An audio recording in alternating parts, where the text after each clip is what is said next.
के धनुष पर हाथ लगाया है वो समाज से निकल करके बाहर आ जाए, और यदि वो समाज से निकल करके बाहर नहीं आ रहा तो ये समाज ही उसको छोड़ करके किनारे हो जाए। ये समाज उसको छोड़ करके एक किनारे हो जाए। और यदि आज ऐसा ना हुआ तो जो चले गए वो चले गए, और जो बचे तो अब कोई सुरक्षित अपने घर जा नहीं पाएगा। नक मारे चाहिए सब।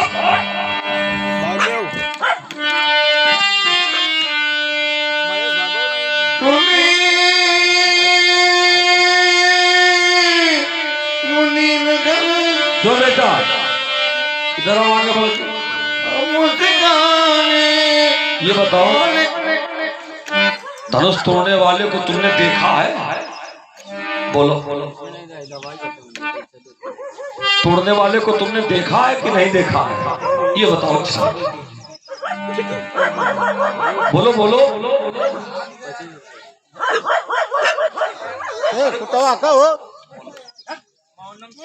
इनका भगाओ। हाँ, तोड़ने वाले को देखा है?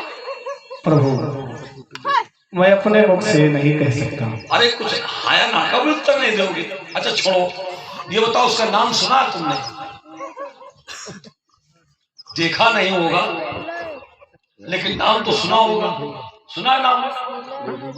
इसका भी उत्तर नहीं दोगे? ये भी नहीं बताना चाहते? अच्छा ये भी छोड़ो, ये बताओ अच्छा उस व्यक्ति से हमें मिलवाओगे कि नहीं मिलवाओगे? यही मारे उस व्यक्ति से जिसने धनुष तोड़ा है उससे हमें मिलवाओगे कि नहीं मिलवाओगे? अवश्य समय आने। बहुत सुंदर, यही आशा थी तुमसे। उससे मैं मिलवाओगे, उसको जाओ तुम ढूंढो जाकर, भाग न पावे उसको ढूंढो जाकर, खोजो, और जब वो मिल जाए तो उसको हमारे पास ले आना, और फिर हम लोग एक काम करेंगे। जानते हो क्या? हम मारे 2 हाथ, तुम मारो 4 हाथ। ठीक?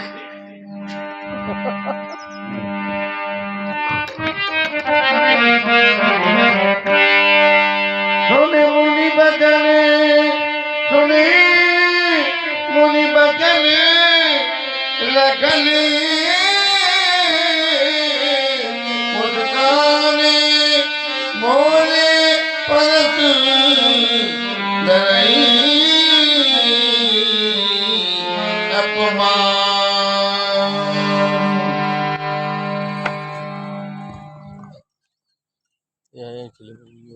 मैंने सुने मुनि वचन। मुनि वचन सुनने के पश्चात मैं देख रहा हूँ कि मुनि जी क्रोध में, और क्रोध का कारण है शिव धनुष का टूट जाना। यार 5 छूले तुम कच्चा दे दे पगला हो तुम। मैं विचार करने लगा,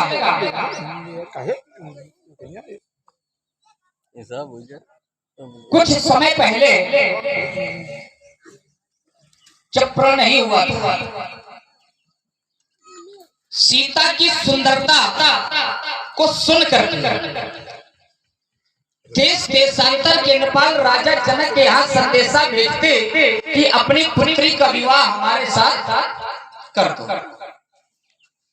राजा जनक ने ऐसा नहीं किया तो सुधनवा नाम के राजा ने मिथिला में आक्रमण कर दिया, और जब आक्रमण कर दिया युद्ध हुआ।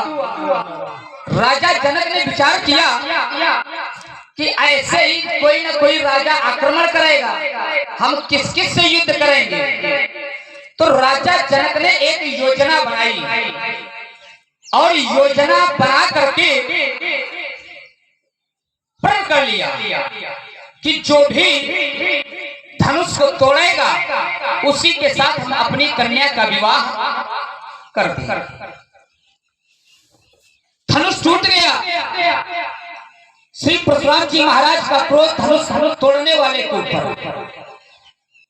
तो मैं विचार यह करने लगा कि समाज का जो दायित्व है ये राजा के ऊपर होता है, राजगद्दी के ऊपर होता है। और यदि राजगद्दी से कुछ अनुचित हो जाए, कुछ गड़बड़ हो जाए, तो फिर इसको ठीक करने का कार्य व्यास गद्दी का होता है, माने ब्राह्मणों का कार्य होता है।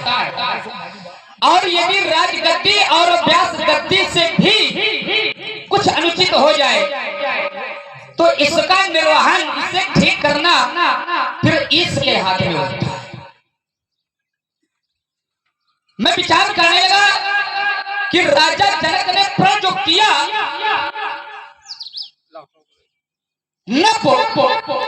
लखी, कुंवारी, सयानी, राजा जनक ने अपनी कन्या को देखा तो बोली गुरु परिजन, गुरुदेव भगवान को बुलाया और अपने परिवार को बुलाया, सगे संबंधियों को बुलाया और गोष्ठी की। और गोष्ठी करने के बाद इस धर्म के लिए प्रण कर लिया। तो जब राजा जनक ने प्रण किया, राजगद्दी भी हो गई और गुरुजनों से सलाह ली, व्यास गद्दी भी हो गई। जिस समय मैं यहाँ आ रहा था तो हमारे गुरुदेव भगवान ने कहा था कि लक्ष्मण सिंह स्वयंवर देखे जाई और ईश का हाथों दे बड़ाई, बड़ाई ईश्वर किसे देता है। अर्थात ये कार्य की पूर्ति ईश्वर के ही हाथ में है। ईश्वर की कृपा किस पर होती है? ईश्वर की भी राजगद्दी, व्यास गद्दी और ईश्वर की सत्ता, जब तीनों का समर्थन है तो फिर श्री परशुराम जी महाराज का जो क्रोध है, क्या ये उचित है? ये बात समझ में नहीं आ रही। क्यों? क्योंकि जो कार्य धर्म से युक्त होता है तो महापुरुषों का जो विरोध होता है वो अधर्म के प्रति होता है। परहित सरिस धर्म नहीं भाई, पर पीड़ा सब नहीं अधमाई, परहित से बड़ा कोई धर्म नहीं है। तो मेरा ध्यान पहुंचा कि धनुष तोड़ने वाले ने कर्म किया कैसा है। तो निष्कर्ष निकला कि धनुष तोड़ने वाले को जब आदेश मिला कि उठो अमुख भंजो भोचापा मेटो तात जनक परितापा, जो उद्देश्य है वो जनक के संताप को यानी जनक के दुख को दूर करना है। धनुष तोड़ने वाले ने धनुष को तोड़ा और स्थिति क्या हुई? दो चार खंड नहीं डारे, देख लोग सब भय सुखारे, जिस कर्म से सभी लोग प्रसन्न हो जाए, यही तो परहित है। और जब परहित है, कार्य धर्म का है और श्री परशुराम जी महाराज धर्म का क्या विरोध करेंगे? ये बात समझ में नहीं आ रही। महात्मा जी प्रणाम, आशीर्वाद और सब कुशल। मैंने दिखाई पड़ रहा है कुछ, अब हमें दिखाई तो दे रहा है, लेकिन अगर क्रोध का कारण धनुष का टूटना तो आज तो एक ही टूटा है। मैंने बाल्यावस्था में एक नहीं, दो नहीं, बहुत धन ही तोड़ी लंकाई। जब हमने बाल्यावस्था में बहुत सी तोड़ी, तब आपने ऐसा क्रोध नहीं किया। आज एक टूटा है, क्रोध बहुत है। क्या इस धनुष के प्रति ममत्व?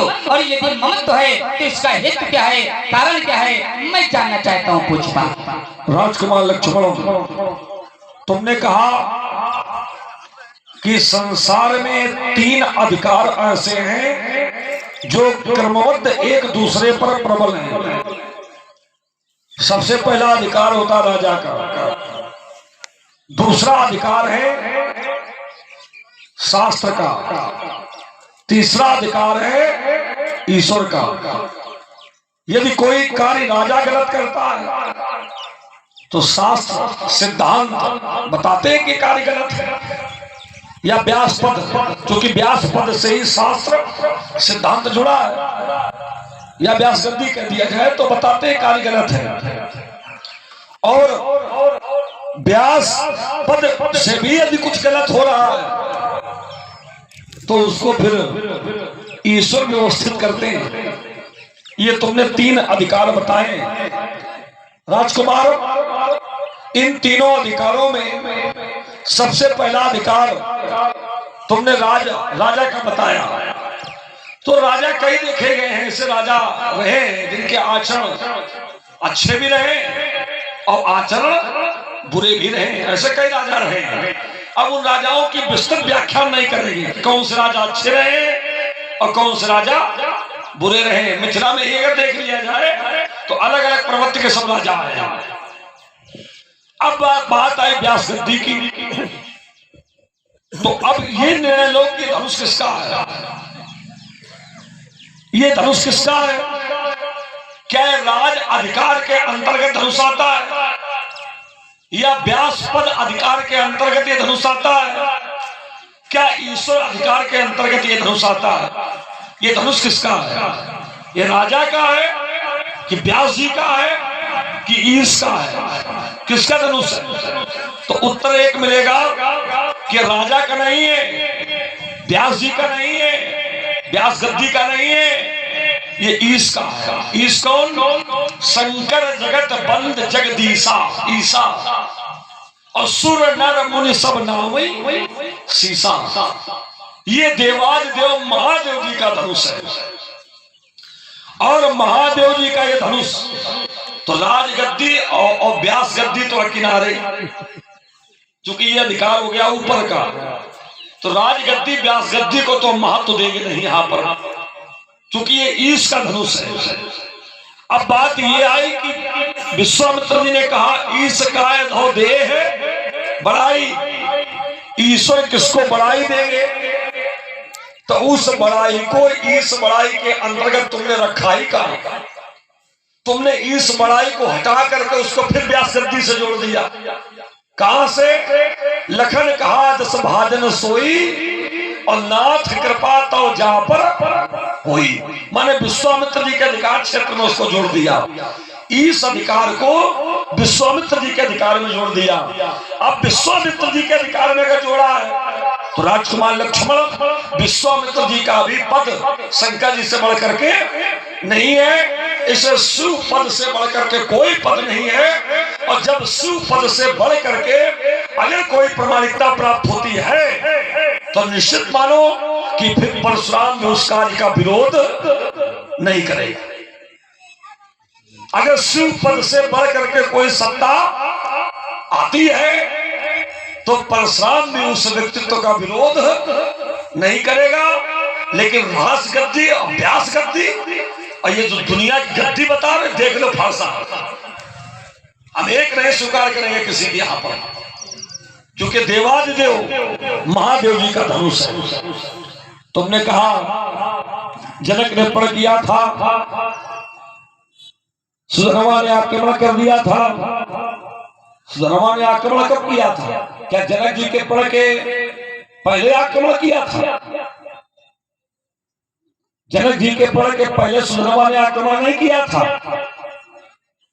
जनक जी का प्रण जब हो गया और जनक जी ने कहा कि जो शंकर जी का धनुष तोड़ेगा उसे मैं अपनी कन्या दूंगा, तो सुधर्मा ने विचार किया कि शंकर जी हमारे आराध्य हैं, शंकर जी हमारे स्वामी हैं और मैं शिव धनुष को तोड़ नहीं सकता हूं। जैसे रावण ने भी विचार किया, बाणासुर ने विचार किया, तो सुधर्मा ने भी विचार किया कि मैं शिव जी का धनुष तोड़ नहीं सकता हूं, वो भगवान है और कहीं शंकर जी क्रोधित हो गए तो फिर हमें कोई बचा भी नहीं पाएगा, तो धनुष तो मैं तोड़ूंगा नहीं।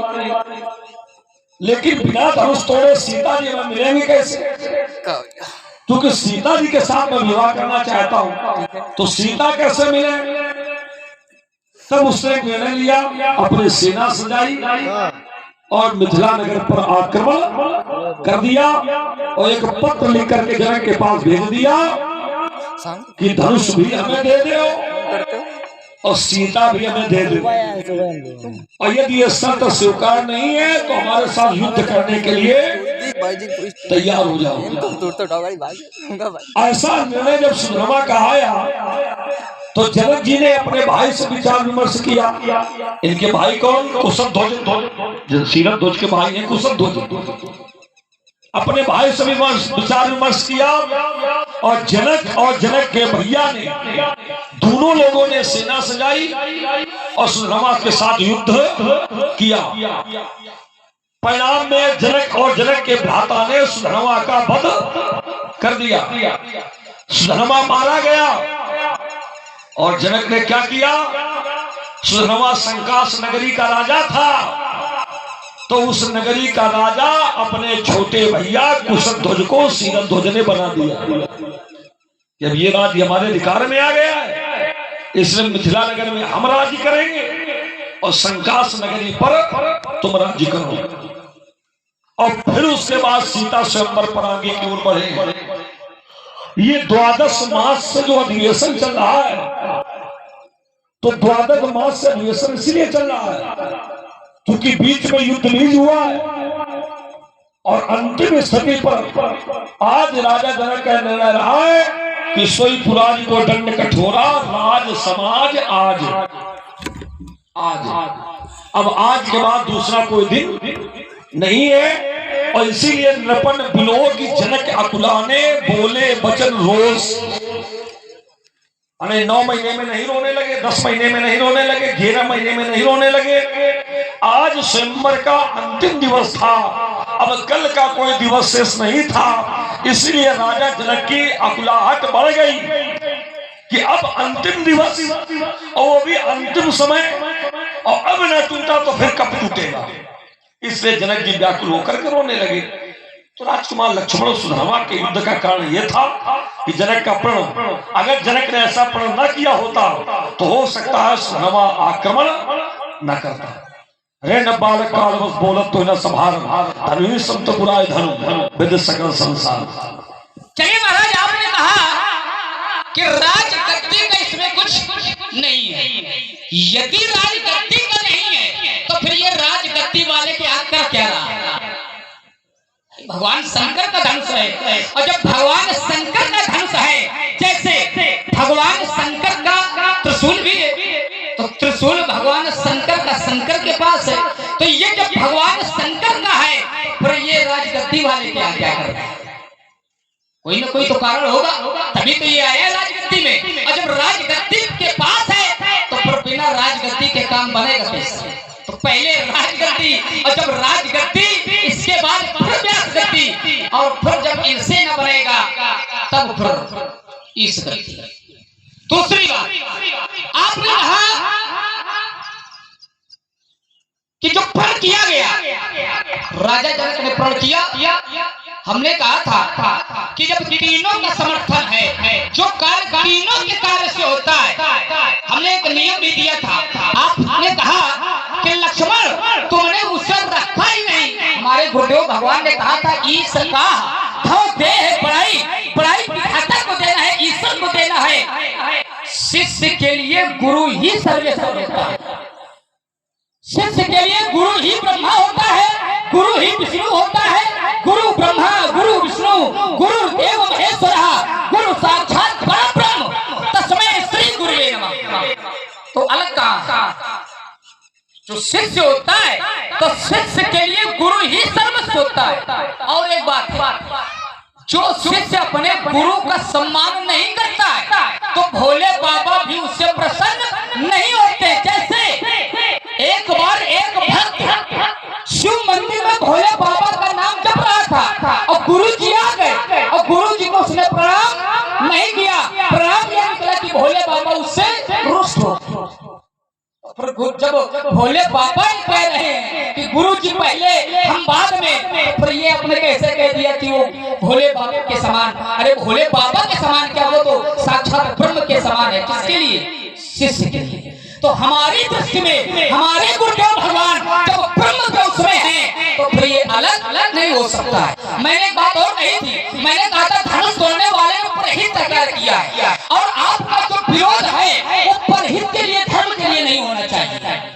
क्योंकि हमने तो जाना है, हमारे गुरुदेव भगवान ने कथाएं सुनाई और उन कथाओं में आपकी भी कथा सुनाई।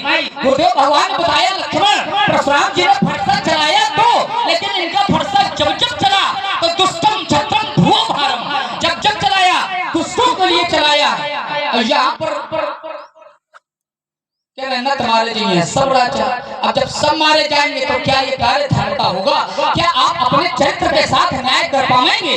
कारण ये कि जब मैंने ये देखा कि धनुष तोड़ने वाला तो परहित कर रहा है। देखिए एक प्रमाण और मैं दिए देता हूँ। धनुष तोड़ने वाले से राजगद्दी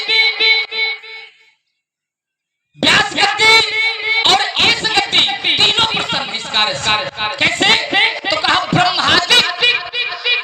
ब्रह्मादि देवता सुर सिद्ध मुनीसा और प्रभु प्रशंसा दे असीसा। जब ब्रह्मा आदि देवता इस गति भी प्रसन्न है, ब्राह्मण भी प्रसन्न है, व्यास गति चाहता है विप्र वेद धन करही और बंदी गिरता बल उच्चरही। राजगद्दी भी प्रसन्न है, करही आरती पुर नर नारी देहि निछावर वित्त पिसारी। हमारा निवेदन केवल आपसे ये है कि जब सभी प्रसन्न है फिर आपको क्रोध बंद करो, आशीर्वाद दो, कलेवा खाता है चक्कर में पड़े। अच्छा, कलेवा खाने की तुम्हें चिंता है? मैं बोलो हेलो, अब बात समझ में आई, झगड़ा क्यों कर रहा है हमसे? हेलो, सुन रहे हैं आप लोग बढ़िया बोल रहा है। बहुत सुंदर। भार्गव परशुराम जी और लक्ष्मण जी की मध्य की वार्ता को। अरे मैं अरे वो तब लग बेस वाला माई गए निकाल लेते हैं। लक्ष्मण ने कहा कि एक शिष्य के लिए उसके गुरु ही सर्वस्व होते हैं। जो कोई एक शिष्य के लिए गुरु सर्वस्व है, ये एक शिष्य की निष्ठा है, एक शिष्य की श्रद्धा होनी चाहिए। लेकिन ये धर्म तो है, लेकिन धर्म सार नहीं है। एक शिष्य के लिए उसके गुरु सब कुछ हो, ठीक है, लेकिन गुरु यदि धर्म से जुड़े हैं तो एक शिष्य के लिए, एक पुत्र के लिए उसके पिता सब कुछ हैं, लेकिन कब अगर पिता धर्म से जुड़े हो तब एक पुत्र के लिए उसकी मां सर्वस्व हो सकती है, लेकिन कब अगर माता जी धर्म से जुड़ी हैं तब।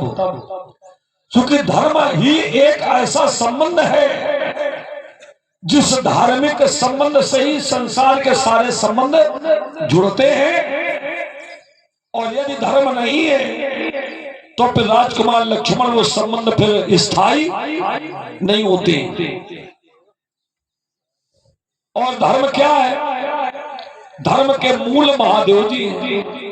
मूलम धर्म तरोर विवेक जलधि पुणे नुमा नंददम। धर्म के मूल कौन है? महादेव जी है। तो ये महादेव जी का धनुष तोड़ा गया राजकुमार लक्ष्मण। अब देखिए, शुक्राचार्य जी धर्म से नहीं जुड़े थे और बलि से बोले कि तुम्हारे घर में जो दान लेने आए ये भगवान विष्णु हैं, और यदि तुमने दिया तो तुम्हारे पास कुछ बचेगा नहीं। अब ये उस जगह पर लक्ष्मण का नियम ये मान लिया जाए कि शिष्य के लिए, उसके लिए गुरु जी सब कुछ होते हैं, तो बलि अगर ये बात मान लेता तो बताइए जो बलि को आज यश मिला है क्या मिल पाता? तो बलि ने विचार किया कि गुरुजी हमारे लिए हैं तो सब कुछ, लेकिन आज धर्म से विमुख हैं, तो ऐसी स्थिति पर हम गुरुजी को छोड़ देंगे लेकिन धर्म को नहीं छोड़ेंगे। हिरण्यकशिप ने अपने पुत्र प्रहलाद से कहा, बेटा भगवान के चक्कर में ना पड़ो, भगवान हम ही हैं, हम ही को भगवान मानो। तो प्रहलाद ने विचार किया कि हमारे पिताजी धर्म से अलग हो गए, धर्म से अलग हो गए, इसलिए हम धर्म को नहीं छोड़ेंगे। अब पिताजी को भी छोड़ना पड़ेगा तो हम पिताजी को छोड़ देंगे। और प्रहलाद ने वही किया। तो कहने का अर्थ ये राजकुमार, और तुम्हारे जीवन में भी हमारा विश्वास कह रहा है, अगर ऐसी कोई स्थिति आएगी कि एक और तुम्हारा परिवार होगा और एक और धर्म होगा, तो तुम परिवार को छोड़ दोगे लेकिन धर्म के साथ ही रहोगे। तुम्हारे लिए भी बेटा वही नियम है। तो अब ये सिद्ध होता है कि धर्म प्रमुख है, संबंध प्रमुख नहीं है। संबंध शाश्वत नहीं होते लेकिन धर्म शाश्वत है। संबंध जब तक शरीर है तब तक संबंध है, और जिस दिन सांसें खत्म तो सब संबंध भी खत्म। जिनके पिता दादा चाचा हो गए सब समाप्त। लेकिन धर्म रहता है, धर्म आगे भी आपके साथ जाएगा, और अगले जन्म के निमित्त में भी धर्म सहायता करेगा। तो राजकुमार, ये जो धनुष टूटा है ये महादेव जी का है, और महादेव जी धर्म के मूल हैं, और महादेव जी से बढ़कर के संसार का कोई गुरु भी नहीं है। योगिंद्रा नाम च योगिंद्र गुरु नाम गुरुवे नमः, ऐसा भगवान शिव जी के लिए कहा गया है। गुरु नाम च गुरुवे नमः, वो गुरुओं के भी गुरु हैं, ऐसे गुरुदेव को हमारा नमन है। तो राजकुमार, यदि कोई सामान्य बात होती तो उस पर मैं प्रश्न लेकर ना खड़ा होता, लेकिन ये महादेव जी की बात है इसलिए मैं यहाँ खड़े प्रश्न लेकर। तुमने कहा अगर महादेव जी का, तो यहाँ क्या कर रहा है? यहाँ क्या कर रहा है?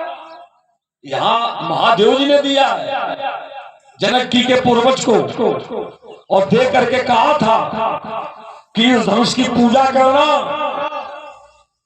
और पूजा करते करते करते अगर प्राण चले जाए तो अपने बच्चों से कह देना इसकी पूजा करो, और तुम्हारे कुल में अगर इस धनुष की पूजा होती रही तो एक दिन इसी पूजा का परिणाम तुम्हारे कुल को भगवान नारायण की प्राप्ति होगी। तो पूजने के लिए दिया गया है, इसकी पूजा करो, तो इसकी आरती उतारो, इस पर फूल चढ़ाओ, इसका टीका, इस पर तिलक लगाओ, भोग लगाओ, इसलिए दिया गया कि तोड़वा के फैलाओ। इसीलिए हम फांसा लेके खड़े हैं कि जो अधिकार दिया गया उसका दुरुपयोग किया गया, और जब दुरुपयोग किया गया है तो मैं महादेव जी का शिष्य हूं, तुम गुरु निष्ठा की बात कर रहे हो, तो हम भी तो फांसा लेके अपने गुरु जी के लिए खड़े हैं। आप अगर गुरु सेवा की बात करते हो तो फांसा लेके किसके लिए आए हैं? गुरु जी के लिए। तो हम भी तो गुरु सेवा कर रहे हैं, और ऐसे गुरु की जो तुम त्रिभुवन गुरु वेद बखाना, ऐसे गुरु के लिए हम परस लेकर के खड़े हैं। इसलिए राजकुमार लक्ष्मण, ये कार्य अनुचित नहीं है। यही तो हम कह रहे हैं कि कार्य अनुचित कहाँ है धनुष का टूटना? नहीं, हम अपने लिए कह रहे हैं कि जो हम कर रहे हैं ये अनुचित नहीं है। चलिए महाराज, आपने कहा लक्ष्मण ये कार्य अनुचित नहीं है, जो आप कर रहे हैं ये अनुचित है। आप कर रहे हैं कारण ये धनुष भगवान शंकर का है, और हमने कहा ये मिथिला में क्या कर रहा है? तो आपने कहा भगवान शंकर ने दिया था, और राजा जनक से ये कहा था कि इसको ले जाओ, तिलक लगाओ, फूल माला चढ़ाओ, पूजा करो। अच्छा, हमने तो कुछ और भी जाना कि भगवान शंकर ने तो इसको क्रोध में दे दिया राजा जनक से कि जहां कितनी जल्दी हो इसको लेकर निकल आओ। धनु रुद्रस्सु संक्रुद्धो विदेहेश महायसा देवरातस्य राजस्य ततो हस्ते ससायका। क्रोध से युक्त होकर के दिया था, और क्रोध में युक्त होकर के दिया था, ये नहीं कहा था कि पूजा करो। अच्छा, सब की छोड़ो, राजा जनक की छोड़ो, 16 पीढ़ी हो गई, गुरु जी के प्रति श्रद्धा है, और गुरु जी का धनुष है। ईमानदारी से बताओ आप कितनी बार आए हो? देखा तो हमसे पूजने के लिए थोड़ी कहा गया था कि हम पूजा करें। हमसे पूजा के लिए नहीं कहा गया था, हमसे कहा गया तो तुम इंद्राचल में बैठ के पूजा करो। ध्यान देना जरा, यदि आपसे ये नहीं कहा गया था कि पूजा करो, तो फिर ये भी नहीं कहा गया है कि किसी का जाके विरोध करो। दूसरी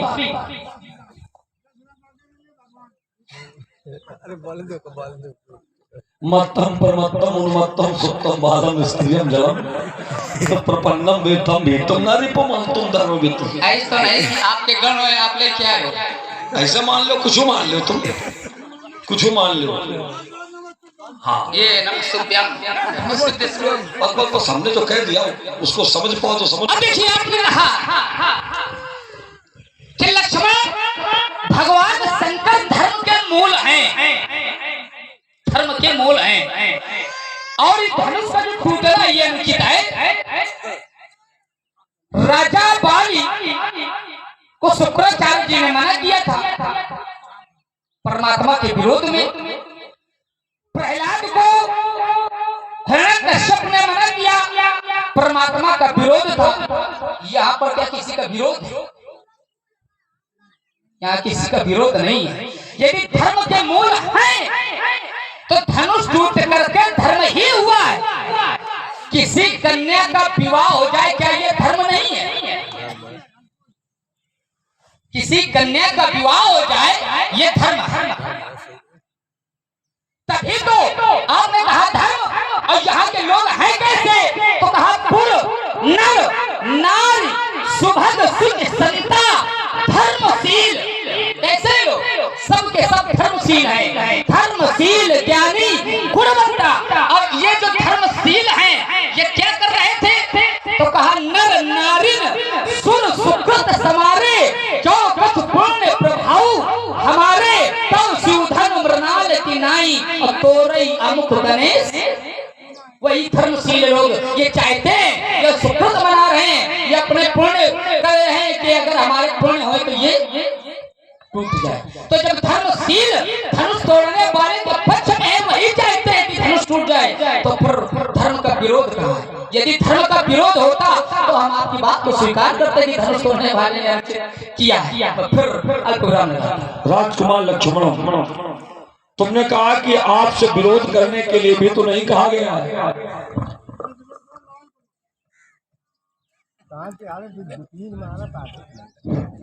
आपसे विरोध करने के लिए भी तो नहीं कहा गया है।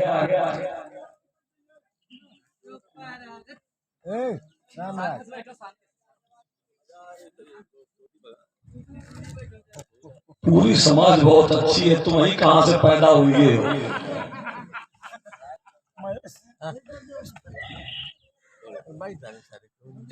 आज उल्टा है। वैसे जीव दशनमो जीव बिचारी दांत ज्यादा भी जीव बिचारी, लेकिन आज स्थिति उल्टी है। हाँ को बने तरकारी।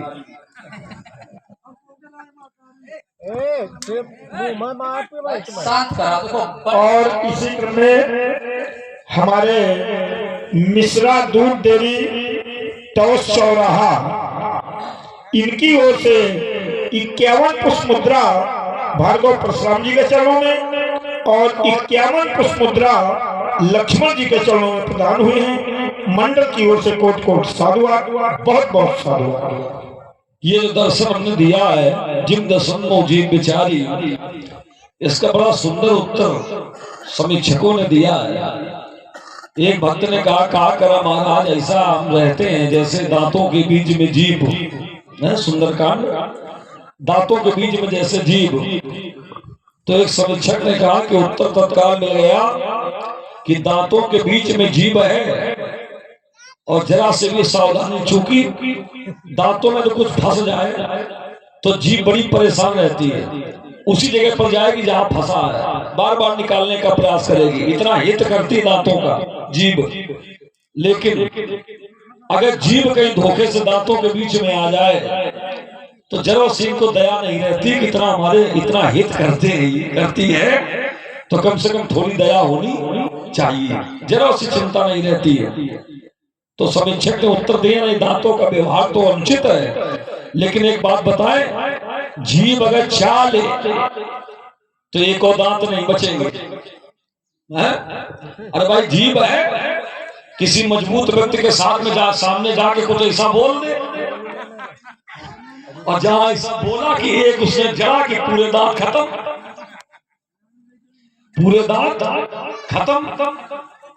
और दूसरी ओर ये जो जीभ होती है ये पहले आती है, दांत पहले नहीं आते हैं, पहले जीभ आती है।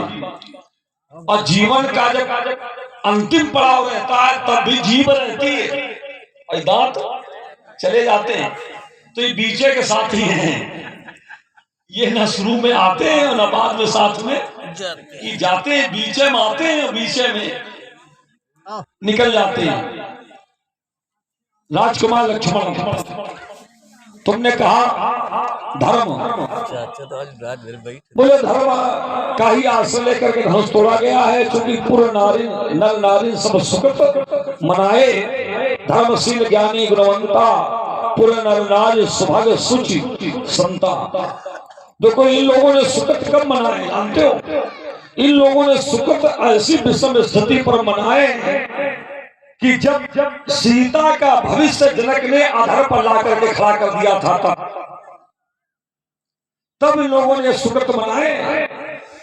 जब सीता का भविष्य आधार पर आकर के खड़ा हो गया था और जनक ने कह दिया था तजऊ आस निज निज गृह जाहू और लिखा न विधि वैदेही विवाहू। कहा तो सब लोग उठो अपनी अपनी जगह से अपने अपने घर जाओ, और मैंने जान लिया कि मेरी पुत्री का विवाह विधाता ने लिखा ही नहीं है। और एक निर्णय दिया क्या का सुकृत जाए जो पण परिहारूं, अगर हम प्रण छोड़ करके विवाह करें तो हमारे पुण्य नष्ट हो जाएंगे, और यदि प्रण नहीं छोड़ रहे तो कुंवारी कुमारी रहाई क्या करूं, फिर हमारी पुत्री कौन रह जाएगी, हम करेगा। ऐसी स्थिति पर जनक जी खड़े हो गए थे। उस समय एक व्यक्ति जब धनुष तोड़ने के लिए बढ़ा तो एक ही आशा शेष बची थी और सारी आशाएं समाप्त हो गई थी। तब उस एक आशा को आसान्वित करने के लिए जितने लोग थे सब लोगों ने अपने अपने पूर्ण दांव पर लगा दिए कि किसी भी प्रकार जैसे भी हो सीता को पति की प्राप्ति हो जाए। इसलिए ऐसा कहा गया है, लेकिन इसका उद्देश्य ये नहीं है कि शंकर जी के धनुष का कोई महत्व नहीं है। तुमने कहा कि आपने इसकी पूजा क्यों नहीं की, तो हमने कहा हमारे अधिकार में नहीं दिया गया था कि आप इसकी पूजा करेंगे। हमें जो कर्तव्य सौंपे गए थे उनका कार्य मैं कर रहा था। तो बोले यदि पूजने के लिए नहीं कहा गया था तो आप विरोध करने के लिए क्यों चले आए? विरोध करने के लिए किसने कहा था? राजकुमार, विरोध करने के लिए किसने कहा था? जनक भगवान शंकर का सेवक है और मैं भी भगवान शंकर का सेवक हूं। भगवान शंकर ने मेरे लिए भी सेवा निश्चित की और जनक जी के लिए भी सेवा निश्चित की। मैंने अपनी सेवा की जो शिव जी ने हमें दी और जनक जी ने अपनी सेवा की, लेकिन जनक ने जब अपनी सेवा का दुरुपयोग किया, अपने अधिकार का अनाधिकार किया, तब दूसरे सेवक को बताना नहीं पड़ता कि अब आपको क्या करना है। जो सेवा से जुड़ा है, जो सेवा धर्म से जुड़ा है, वो फिर दूसरा सेवक विरोध करने का पूर्ण अधिकारी होता है। इसको ऐसे समझ लो जैसे एक पिता के पास दो पुत्र हों, पिताजी कहे एक काम करो तुम दोनों हमारे हो, तुम खेत के काम करो और तुम जाकर के व्यापार करो, दोनों लोग अपना अपना कार्य करो। तो दोनों अपने अपने कार्य करने लगते हैं पिता के कहने पर। लेकिन अगर एक पुत्र ने अनुचित कार्य किया, व्यापार में उसने अपराध किया, तो व्यापार में अपराध किया तो जो दूसरा पुत्र खेत के कार्य कर रहा है, तो फिर ऐसा नहीं कि उसको कोई अधिकार नहीं कि वो खड़े होकर विरोध करे। उसको वो भी खड़े होकर विरोध करेगा कि आपको जो कार्य दिया गया था आपने क्यों नहीं किया, ये विपरीत आप कार्य क्यों कर रहे हैं। वहां पर ये कोई आवश्यक नहीं कि पिताजी कहें तभी वो विरोध करे। अगर उसको पता चलेगा कि नहीं हमारा भाई अनुचित मार्ग में जा रहा है तो खड़े होकर विरोध करेगा। तो उसी प्रकार से जनक ने धनुष तोड़वा करके अनुचित किया तो हमें अच्छा नहीं लगा, इसलिए जनक का विरोध करने के लिए मैं फांसा लेकर के यहाँ पर आया हूं। ये कारण है। अच्छा ये बताओ तुमसे किसने कहा कि तुम परशुराम से ताल ठोको? तुमसे किसने कहा कि परशुराम से जाओ लक्ष्मण ताल ठोको? तुम क्यों खड़े हो गए उठ करके? तुम्हें राम की सेवा दी गई है कि राम की सेवा करो। ये तो नहीं कहा गया था कि परशुराम से ताल ठोको। राम की सेवा करो तो राम की सेवा करो, लेकिन परशुराम के विपक्ष में क्यों खड़े हो गए? तो इसका तात्पर्य कि कहीं ना कहीं से तुमने देखा होगा कि परशुराम जी राम के विपक्ष में खड़े हैं। परशुराम जी कहीं ऐसा तो नहीं कि राम के विपक्ष में खड़े हैं। और यदि राम के विपक्ष में परशुराम जी हो गए हैं तो अब हमारा धर्म है कि हमें परशुराम के विपक्ष में खड़ा होना चाहिए। और इसी क्रम में हमारे राजेश जी कुशवाहा ग्राम साढ़, इनकी ओर से 21 पुष्प मुद्रा भार्गव परशुराम जी के चरणों में और 21 पुष्प मुद्रा लक्ष्मण जी के चरणों में प्रदान हुए हैं। मंडल की ओर से कोट कोट साधुवाद, बहुत बहुत साधुवाद। तो जैसे तुम अपने स्वामी के पक्ष से खड़े होकर के परशुराम जी का विपक्ष कर रहे हो अपने स्वामी के लिए, उसी प्रकार से हमारे स्वामी का धनुष टूटा है। मैं भी अपने स्वामी के पक्ष से खड़ा होकर के जनक का विपक्ष कर रहा हूं। चलिए महाराज।